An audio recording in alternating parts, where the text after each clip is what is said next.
about density testing. Now we're going to learn about how heat affects the density. So I have a hot cup of water and a cold cup of water. Do you think they're going to measure the same? Let's see. So now I have the hot cup on here. So it measured 92. Let's see if the cold cup measured 92.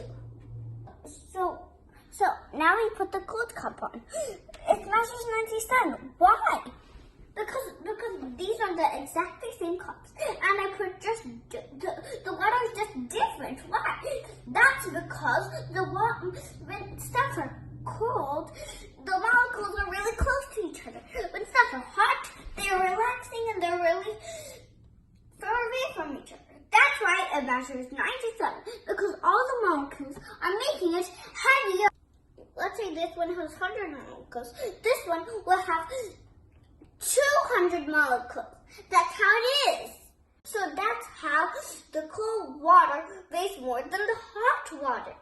Even though they're both the same cups and they're the same amount. I have 4 glasses of water. The hot one, the red one is hot water and the blue one is cold water. So remember, the red one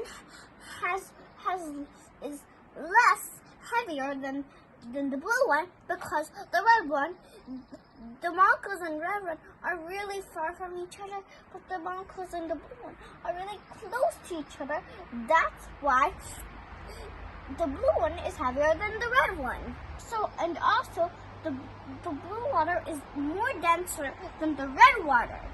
The red water is less denser than the blue water. So I have cold water on top of hot water and hot water on top of cold water. Let's take out the sheet and see what happens. So look, I took the sheet out and now I got purplish green.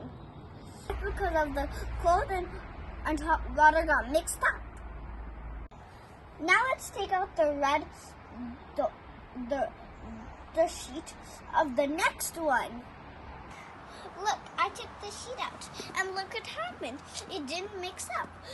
So that means less denser things than water can float, and more denser things than water sink. Because the hot water is more dense, the cold water is more denser than the hot water. That's why when the warm water is on the top, it reminds to stay on the top. I have a glass of water that's hot. So we are going to put the ice in and see what happens. It should sink right because it has more density than water. Let's see.